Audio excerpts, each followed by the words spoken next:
قرآن مجید اسے عیسیٰ ابن مریم کہنے کے ساتھ ساتھ اسے عیسیٰ المسیح بھی کہتا ہے۔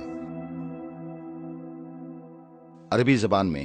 اور تورات کی زبان میں اس لفظ مسیح کا مطلب ہے مسح کیا ہوا،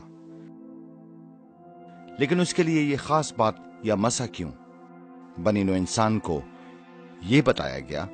کہ ایک شخص ایسا ہوگا جس کے لیے باغ عدن ہی سے نبوت ہو چکی تھی۔ جب اللہ تعالیٰ نے حضرت آدم علیہ السلام اور بی بی حوا سے یہ فرمایا، میں عورت کے بطن سے ایک شخص کو بھیجوں گا جو ابلیس یا شیطان کو کچھ لے گا،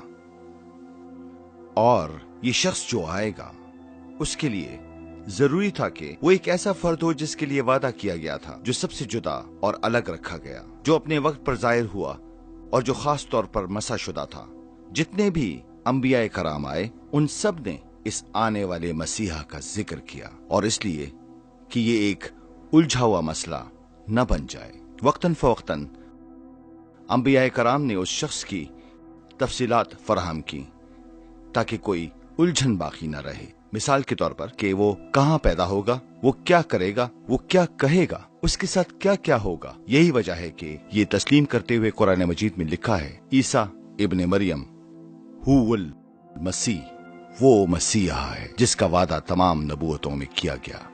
ذرا غور کیجئے کہ ان کا نام محض المسیح نہیں ہے، بلکہ ان کا نام یسوع المسیح ہے۔ اس حقیقت کی وجہ سے یہ بہت خاص بات بن جاتی ہے کہ اس نام کی وجہ سے جو صرف اسے نبوتی طور پر اس کی پیدائش سے پہلے، بلکہ جب حضرت جبرائیل علیہ السلام نے آپ کی والدہ ماجدہ بی بی مریم سے بات کی تو انجیل شریف میں یوں مرقوم ہے کہ تو ان کا نام عیسیٰ المسیح رکھنا۔ کیوں؟ اس لیے کہ یہ دو الفاظ اللہ تعالیٰ کے اس رحم اور ترس کو ظاہر کرتے تھے جو بنی نوع انسان پر ہونے والا تھا، اور اس لفظ عیسیٰ کا مطلب ہے وہ جو بچاتا ہے۔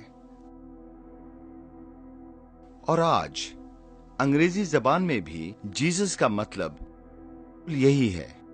اور آج عربی میں یا جدید عربی میں اسے یشوع کہہ سکتے ہیں، لیکن یہاں نقطہ یہ ہے کہ عیسیٰ کا مطلب ہے بچانے والا، اور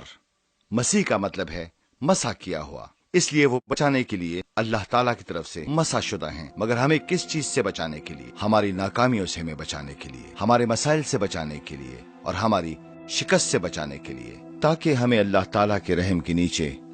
اور اس کے ساتھ بحالی میں لے آئے۔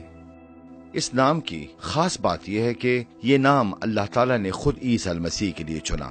تاکہ یہ ظاہر کر سکے کہ اس کی زندگی کا مقصد کیا ہوگا، بالکل ویسے ہی جیسے کہ حضرت ابراہیم علیہ السلام کے ساتھ ہوا کہ یہ وہ شخص ہوگا جو قوموں کا باپ کہلائے گا، بالکل ویسے ہی جیسے کہ حضرت آدم علیہ السلام کے ساتھ ہوا کہ وہ پہلا آدم ہوگا، اور وہ دیگر افراد جن کے خاص نام تھے جیسے کہ حضرت موسیٰ کا، ایک ایسا جو پانی سے نکالا گیا۔ سو بالکل اسی طرح اللہ تعالیٰ نے یہ نام دیا عیسیٰ ابن مریم کو تاکہ ظاہر ہو کہ اس کی زندگی کا مشن کیا ہے، اللہ تعالیٰ سے انسان کی صلح کرانا۔ عیسیٰ کا مطلب ہے بچانے والا، هو الخلاص یعنی وہ بچانے والا ہے، اور هو المسیح وہ جو اس مقصد کے لیے اللہ تعالیٰ کی طرف سے مسح کیا گیا ہے۔